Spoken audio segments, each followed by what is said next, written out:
Hi, and welcome back to Old School. Today, we're going to be in the mental and spiritual classes, and our teacher will be Diana Swillinger, a life coach, speaker, and host of the Renew Your Mind podcast. After decades of trying to do all the right things, but still feeling exhausted and discouraged, Diana went back to school, got certifications, studied the experts, and finally created her own mind renewal tools that had her loving life again and bringing her dreams to life.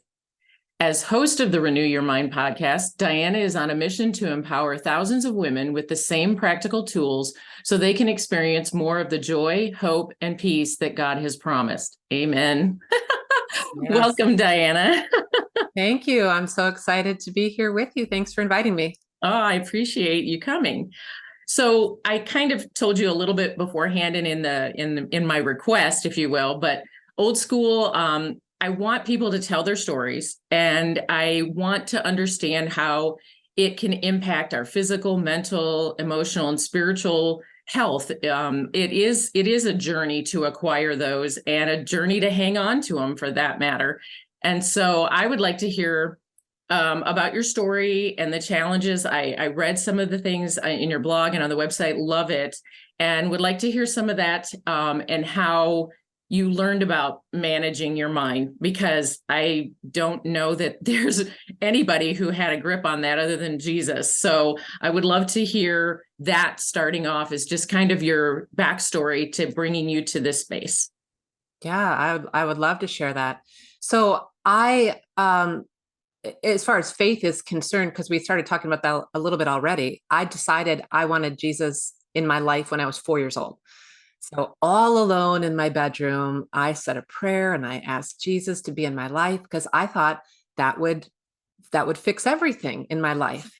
I would get along with my sister. I'd never be mad at people. Everything would be great. So turns out I went on and had kind of a normal childhood and all the stuff happened. And in high school, I was in youth group and trying to do all the Christian-y things, but still struggled just like all the kids who weren't going to youth group. And as an adult, get married, and I wanted to stay married and have good kids. I volunteered at the school. I'm the kind of person who always looked the clerk in the eye and say hello. And I volunteered at church. I went to the Bible studies. I did it all. And I still felt like I couldn't figure out, how do I have joy in all circumstances? How do I have peace? I'm not feeling hope? Like all this stuff that's supposed to come with having faith in a good God, I wasn't experiencing it. And one day it felt like it all just weighed on me heavily. Right now we're talking I don't know when people are watching this, but we're talking in the middle of June. It was a day like this where I am, where it's sunny outside and it's warm and it's just a lovely day. We all love that feeling of summer. My kids were young. They were playing in the house somewhere with the Legos. I was probably going to step on them later. And I was exhausted, like not physically. It's just something came over me and I walked into my bedroom. I shut the door. I plopped down on the king bed, put my head right in the middle, didn't even grab a pillow. And I just laid there staring at the blinds that were shut with the sunlight beating in on them in the hot summer day. And I didn't move. I don't know how long I was there, and just hoping my kids were fine, or I didn't care maybe at that point, right? As moms, we get those moments. And you do. Finally, yeah, I had my cell phone with me. Finally, after however long, the phone rang. And I remember not even moving at first. I just laid there. And it rang again. And it's kind of like I came to, and I thought, oh, I wonder if that's my mentor from church calling me. She was the women's director, and she had been spending one-on-one time with me, trying to help me manage my life and such. And I called her that morning. I was like, that's right, I called her. So I picked up the phone. I can't remember any of the conversation except after she asked what's going on and how are you doing. It felt like there was a long period of silence. It's probably only a few seconds. And then she said, Diana, I think you're discouraged. And I felt a weight come off of me. Like when you realize you're discouraged, you'd think you'd feel even more discouraged or down Right. and out. Thanks but she for said, I think piling you're on. yeah. She's like, I think you're discouraged. And I was like, I'm discouraged. That's wonderful. And I mean, it wasn't really that animated, but I could feel that inside of me. And from that day, I was like, what was it that I would feel or be able to label that I felt discouraged and get relief from that? So I had gone back to college at the time to finish my bachelor's degree. And so I started adding psychology classes, and I thought maybe I'd get some insight there.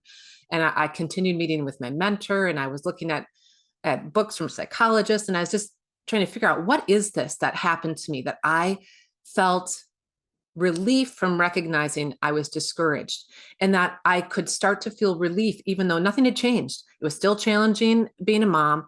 I still had financial problems. I had, a guy came to our door this was after the 2009 mortgage crisis, and we found ourselves in trouble too. And our door got knocked on by with pre-foreclosure papers, and my marriage was a mess. And it felt like nothing was right in my life. And yet I had this relief. So I kept diving in and learning and learning and learning. Finally, as I got in a little bit into cognitive behavioral therapy and I started following life coaches, I was applying these things that I was learning to myself. And I kept finding more relief. I started feeling hope instead of discouraged. I started feeling joy in all circumstances, even if my husband didn't change, even if my kids were still doing whatever they were doing, even if we still had money troubles. I'm like, what is this? So I didn't find out there what I was looking for exactly in any one person or any one solution, but I took what I was applying to myself and I put it together into a tool where I could look at what you think, what you feel, what you do, and see how it was all connected. And then I could change. What if I changed something? What if I changed what I thought? What if I changed what I felt? What if I changed what I did? And see that that if I changed what I did, that would mean it would come from a different emotion or a different thought. And it was all connected. And I got back in the driver's seat of my life. And I was like, oh, this is mind renewal. This is how you renew your mind. And once I figured it out for me, you better believe I wasn't going to keep it to myself. I wanted to help other women, especially Christian women, because that's my arena. But this works for anybody who wants to feel better and feel more in control of their emotions, that can choose, do I want to feel frustrated right now, or do I want to feel something else? And take back ownership of all of it. So we're no longer just at the whim of what's happening in life around us, but we decide how we want to feel, regardless of what's happening around us. And it's possible. Doesn't mean we never just, it's like, oh, I'm never going to feel frustrated again. Sometimes I decide, you know what is appropriate? I want to feel frustrated right now, but I own it. Nobody's doing this to me. I'm not out of control. I'm choosing frustration. I'm going to feel this for a little while. I'm going to work through it. And then I'm going to move on to something else. And boy, is it great to be back in the driver's seat of all that stuff. So that's kind of my life story and how it all started. Well, and I love that last comment you made about making those choices. I had written down, I had recently hear a lot. I follow a lot of people too that are like life coaches, or I competed in bodybuilding when I was younger. And so I follow some people, not that just post pictures of how beautiful they are, but that really have something to say. And it is interesting that a lot of them are Christians, but most of them have a faith base that have a well-rounded picture of their physical, mental, emotional, and spiritual, because they are all interconnected. And it just, even if, maybe their process is meditation or whatever, but a lot of them recently have been talking about that you can't stop a thought from coming in. So they're going to be there. It's like when people say they're meditating, like they make their mind blank, and that's just impossible. And right. So a couple of the doctors that I follow talk not only of the physical, but also of the mental. And they talk about that meditation. They said, sitting in the pause after the thought comes to your mind, as opposed to rushing into action, because a lot of times that thought has no basis in reality. I mean, we're going to have things that come up in our mind that are from the lies we've believed or the things we've been told or whatever, the world that's going on around us. And so we have to make sure that what that is, for, like you said, either to own maybe the emotion that's attached to it or something. But I've really had a lot of people talking about that. And for me, that brings me to the thought today when we're talking, I wanted to understand maybe the tools where, I mean, I get it. She said discouragement, and that was you acknowledging what emotion was tied to all the rest of what you're hanging on to. Right. And I think speaking it out, I think you did do something. I think speaking that out, I think saying anything out loud really is just like somebody took your luggage. The bellboy took your luggage. Right. So like the tools for when that renewal can take place. And I know you said it was a lot of stuff, but I think you have in your coaching curriculum, if you will, some of that. And I don't want you to necessarily give away a free life coaching session today, but just I love giving away all my stuff to anybody who wants it. But in that, I believe that if I just give everything I can away, and I give my best information everywhere I go, it all comes back. And so in my coaching program, I have one main tool that I use. It's actually tied to another tool as well. So I'll give you both. So I'll mention what the main tool is. I call it the mind shift tool. And we're looking at what you think, what you feel, what you do. And I've got like a few lines on it so that that's why we make a shift. We're going to first look at what you think. What is the thought? How does it make you feel? And what do you do from that? And if we were to shift that thought just slightly, what would you get? And we get totally different things. But to know what to put in that tool to start with, my other thing I love to have people do is a thought dump. I recently, earlier this year in spring, I did an entire podcast episode on how to do a thought dump. And I call it that on purpose because I think a lot of what we dump out, we don't want back in. Just dump it out. But I also call it a thought dump because I think of it like a dump truck backing up. So whatever the situation is that you want to see what's going on in your mind, you back that dump truck up, beep, beep, beep, and you dump the whole thing out. So this is not a typical journaling exercise. Right. In fact, when we think about journaling, we often have a notebook or a pretty journal, and we put stuff in and we date it and we look back on it and we can see progress, and that totally has a place. I do that. I love it. A thought dump is not that. A thought dump is the kind of thing you want to burn when you're done. Because you want to let every thought come out. We don't want to censor ourselves. And there might be some weird stuff in there. There might be ugly stuff.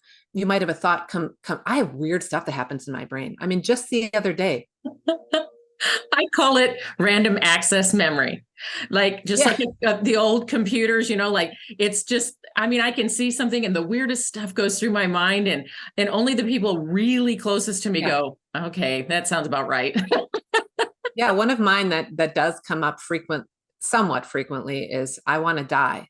And it has nothing to do with being suicidal. I've noticed that thought for me. And if I censor it and I don't let myself think it, then I'm not paying attention to the pain that's going on behind it. But when that thought pops up for me, it means I've got some pain that I'm not processing through. And so my brain is thinking this pain is too much, the way to end it is to like be asleep. That's, just being unconscious. I think that's what my brain's trying to tell me. It's like, I just need a break from this pain. And I'm like, oh, I'm sorry. If you're thinking I want to die in a moment, it's because it's just one of those random thoughts that comes up in your brain. It's like that thought we have driving down the freeway where we're like, I could just veer off right now off the bridge. Well, we're not going to do it. But most people I talk to have had that thought. It's a weird one. Right. It's a where does that thought come from? We don't tell anyone we think that because we know we don't actually want to die. But these thoughts are either just random weirdness or they're trying to tell us something. So if we do a thought dump, let's say we have a situation like I'm mad at my sister, or my sister said, are you going to let your kid do that at dinner last night? Right. And that's the situation. It's just factual. My sister said, are you going to let your kid do that? And what I thought after that is, I'm a bad mom. And then what I felt was shame. And now if I want to check in and see what's really going on here, I might do a thought dump. So at the top of the page, I write, sister said, are you going to let your kid do that? And then I write everything down. That's none of my sister's business. I should be able to parent the way I want to. Why is she telling me how I should parent? She's not that great of a parent either. Maybe I am a bad mom. Maybe I did screw it up. Maybe I shouldn't let my kid do that. Maybe I should. Why can't I figure this out? And we have all these thoughts racing through our brain. The thought dump lets us put it all down uncensored, which is a relief from taking that spinning around in our head, and we put it down on paper. We're unloading it. But then also we can look back at it and ask ourselves, I'll grab a highlighter and I'll be like, let me just highlight one or two or three thoughts that are really standing out to me from that. And so I just grab a couple and I'm like, maybe I am a bad mom. Oh, that one stings. So I'll highlight that. My sister's not a very good parent either. I highlight that. Like, I want to know, why am I thinking that? And then I can choose some of the thoughts that I've highlighted and I can put one of them into the mind shift tool. You have what you think leads to what you feel. What you feel will fuel what you do. So if I put in here, my sister's not that good of a mom either. What do I feel? Find an emotion. You can Google emotions wheel. It's not just happy, sad, mad, glad. It's, I'm feeling judgmental. I'm feeling envious. I'm feeling jealous. I'm feeling vindictive, whatever. Yeah. Ooh, We don't like vindictive. being told how to parent as mamas. Right. Or let's say, let's put in offended. Offended. Actually, if we're thinking she's not that good a mom either, well, let's put in judgmental. Well, what actions do we do from that place? Well, I avoid eye contact. I disengage from hanging out with her. I secretly think about all the ways she's screwing up.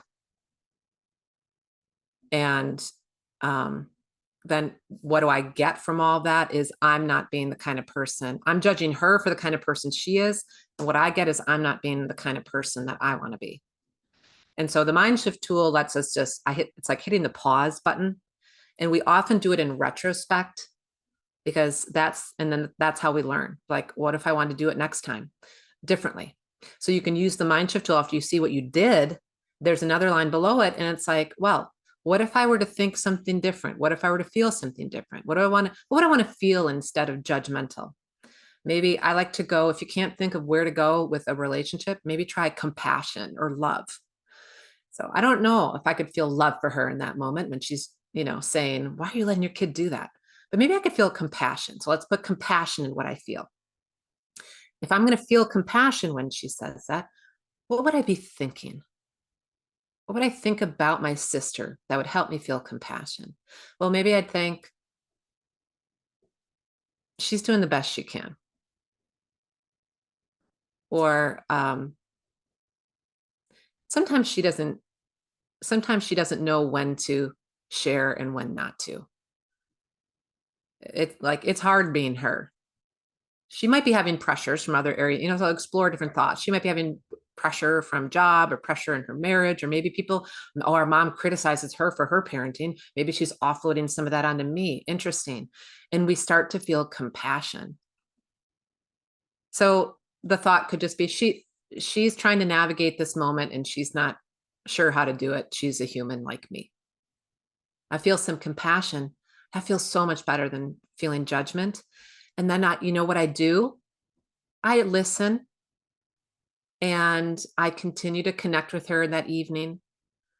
Maybe I decide, hey, little Bobby, let's stop doing that because I'm going to honor my sister. I'm having some compassion for her. And then we get on with our night.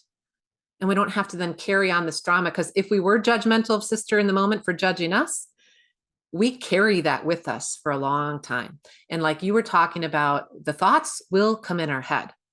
What do I want to do with it? Do I want to take that and entertain it and coddle it and let it spin in my mind and create more story with it? Or do I just want to notice that thought popped up and that one I'm going to let go by? I don't need to think that, because we're human. They're all going to come. I have judgmental thoughts all the time, but I notice them and then I let them go.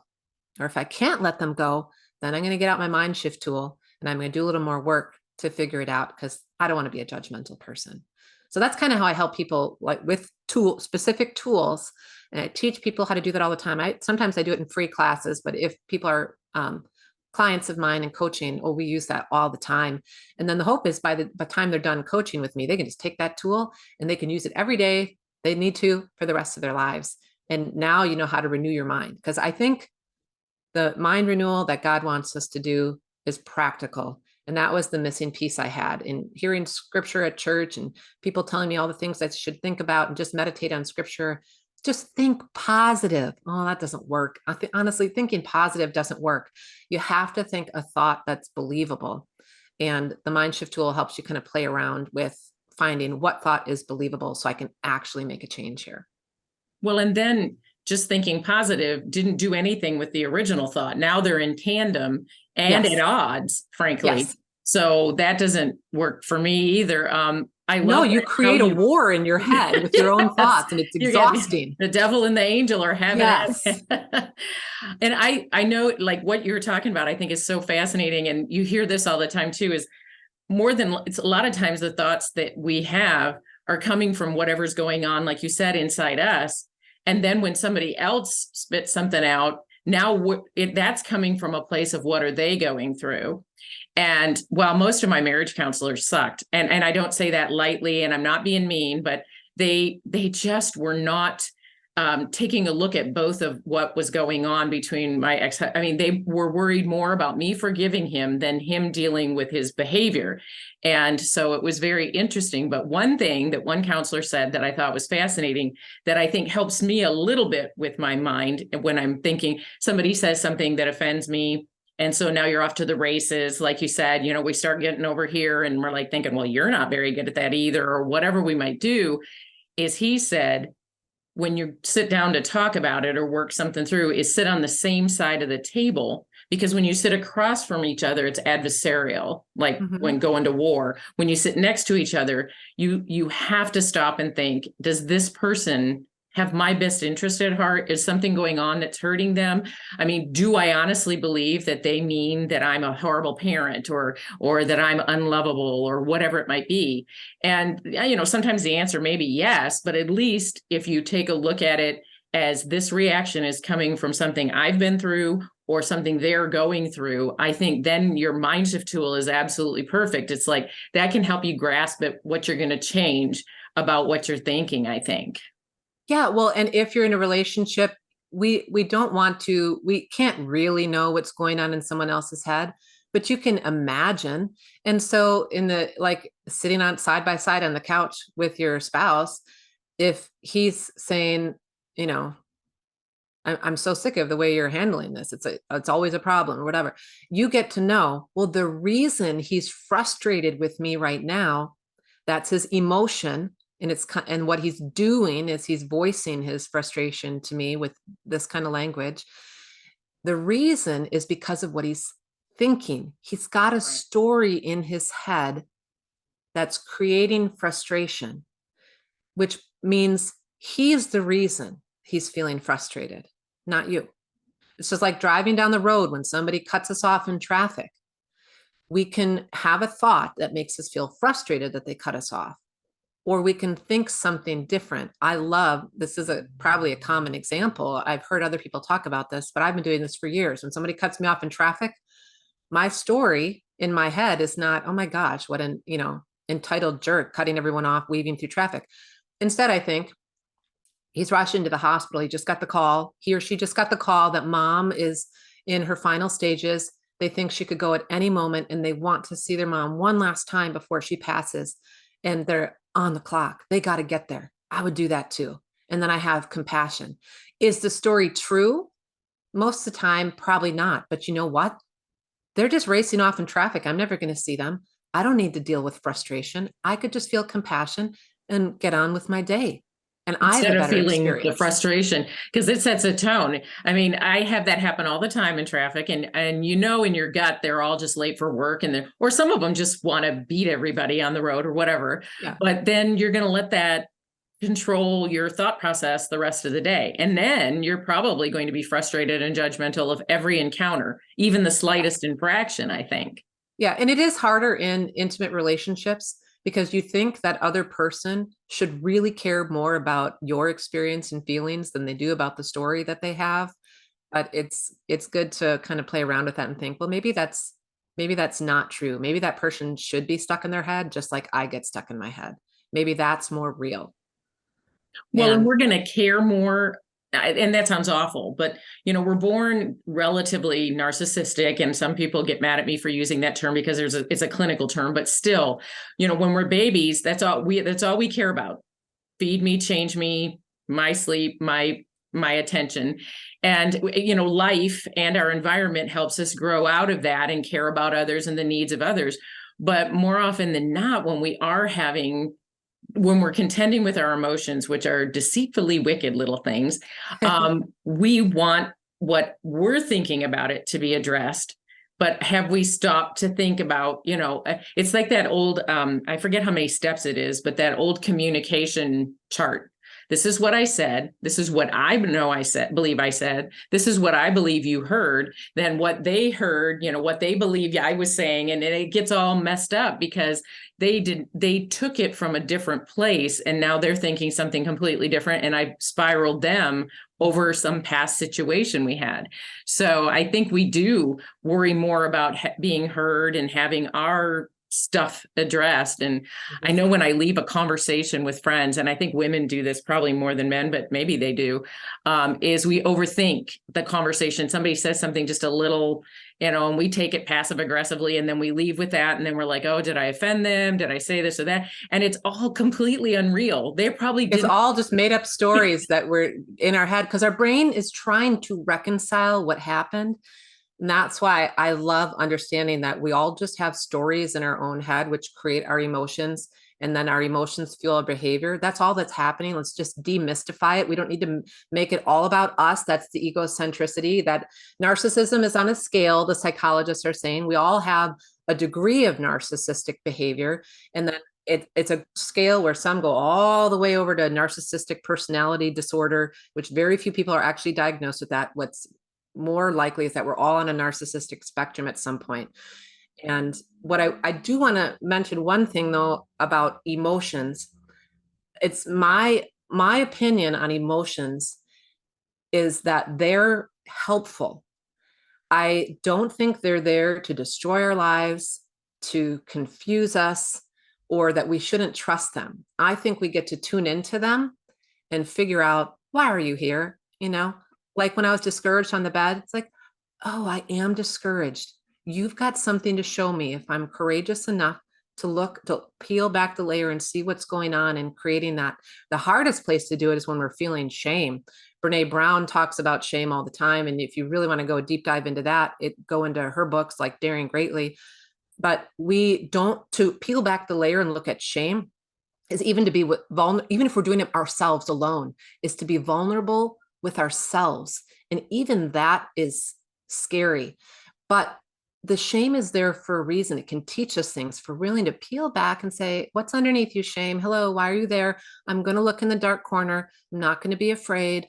I'm going to see that you think you're not worthy.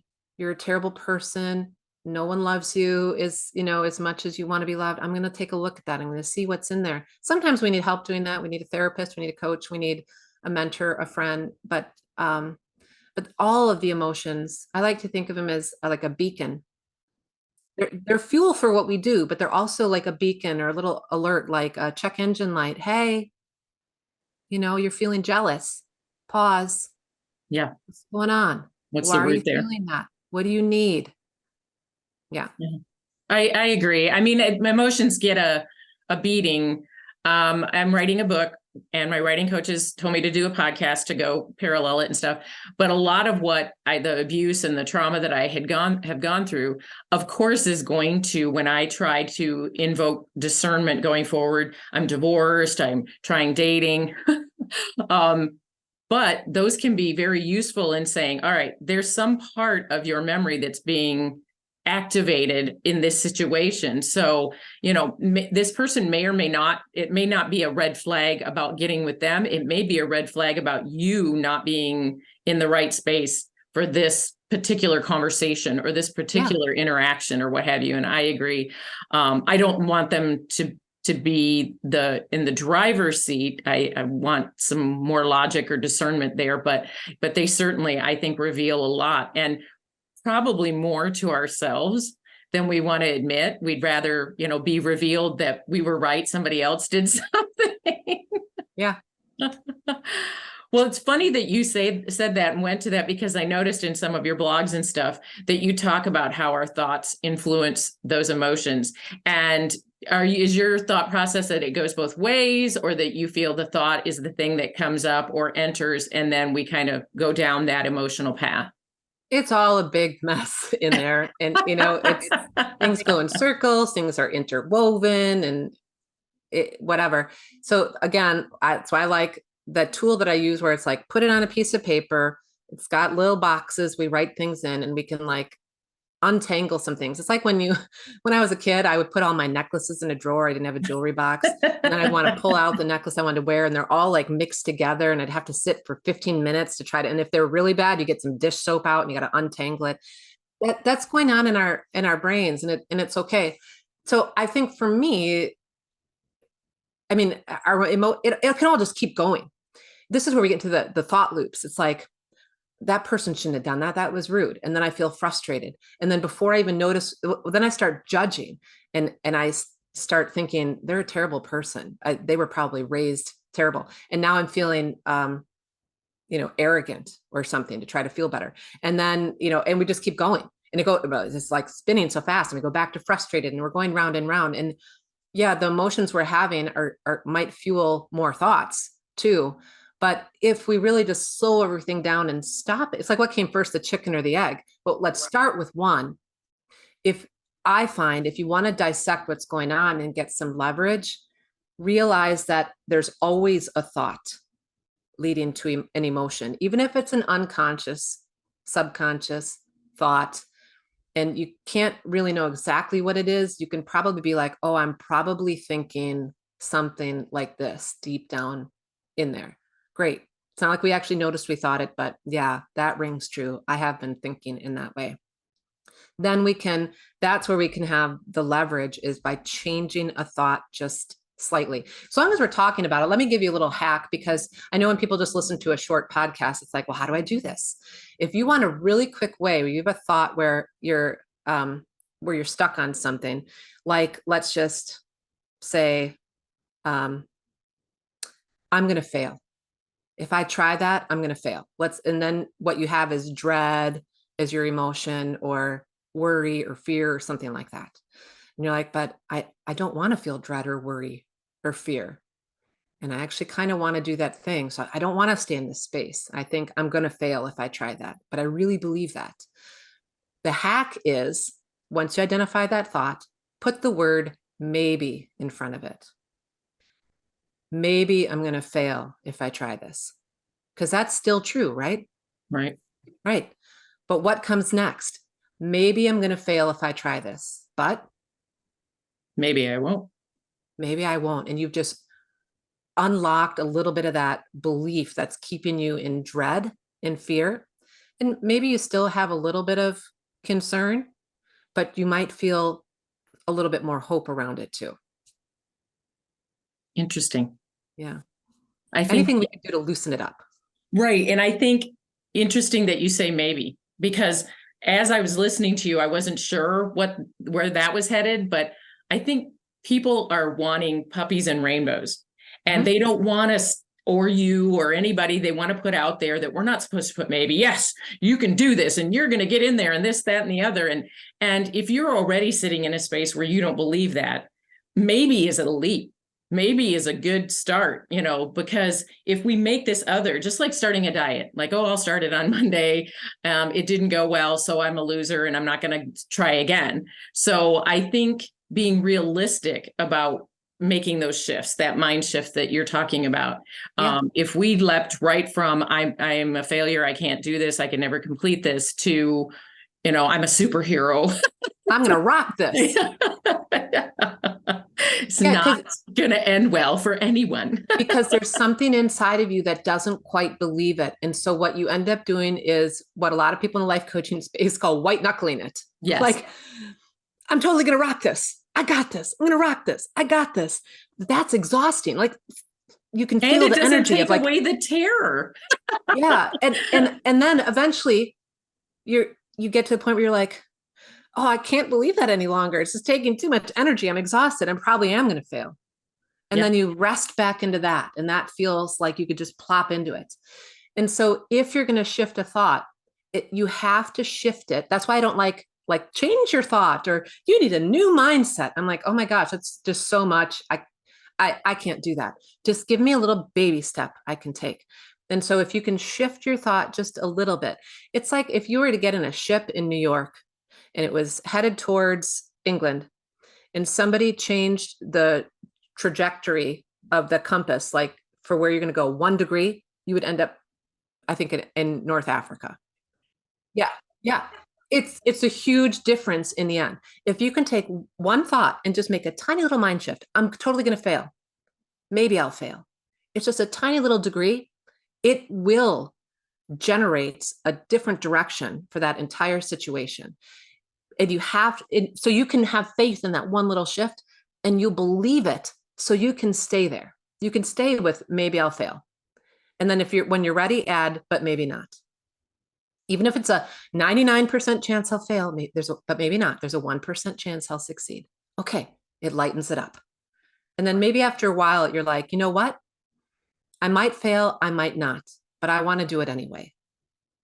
And then you get to move into feeling committed or determined or empowered or confident or something else totally different from dread or worry or fear. Right. I'm walking all of that with having to do public speaking. I've been told to do now. I competed in bodybuilding in my 20s, and standing on a stage with very little material on scared me less than standing on a stage and talking to people. Aha. Well, if you ever want some help with that, you just let me know, because one of my side gigs is I'm a speaking coach, and I've coached thousands of entrepreneurs on how to give great talks from the stage. So you just let me know if you want some help. I'm working on my sizzle reel now, and I may take you up on that. I have your email. Just reach out. I'm here. Oh, perfect. So one of the things I do, like I said, I like this to stay light and spontaneous, but covering the information that whether it's a life coach, a speaker, an author has to say. But one of the things I ask, and I know that you may have many, but I ask, what is that thing that you wish someone had told you or wish you knew back, I don't know, I'm 60, so I got a lot of behind me, but, and you may have multiple, but like that one really good nugget that you wish somebody had put out there for you. Moisturize your skin. Hey! No, I have another one. I say buy Amazon stuff. There you go. So what I wish I knew all the way back to when I was a teenager is that I get to decide what I want to think and believe. I don't need to assume that what my dad said is what I should believe, what the pastor says is what I should believe, what the president says is what I should believe. I don't have to believe anybody. I get to decide. It's okay to trust my gut. It's okay to trust my intuition. And as a Christian, I believe that the Holy Spirit is within me and speaks to my intuition, speaks to my gut feelings. And it's okay to rest in that. If I think something I shouldn't be involved in that, I'm not feeling quite right, then back out. I didn't know all this in the beginning. I did a lot of blindly trusting. And so what I've been able to do with all the stuff we're talking about today is I get to decide what I think. I get to decide, it's me and God. I do want to rest in his truth. He says he is the truth. And he also says that he is love. And so I want my thoughts to land in truth and love right now. But I didn't have that compass back then. I just thought I had to believe the people around me who were smarter. And I didn't know how much I could trust in myself and my own intuition. So that's what I would love for everyone to be able to do. I think we'd be a lot freer. I think love would show up more. Sure. And the world would be a better place. And especially instead of demanding that everyone think the same way, because that isn't how we were created. We are created individually. We have our individual purpose. We have our overarching purposes as Christians to let others know about the Lord. But as individuals, we spend so much time looking at other people and what they think and what we think we ought to think. And I just did a little reel about how other people don't think about us as much as we think about them thinking about us. Right. It's like we need to just stop all of that. That is by itself is exhausting. Jim Quick talks about the decision fatigue.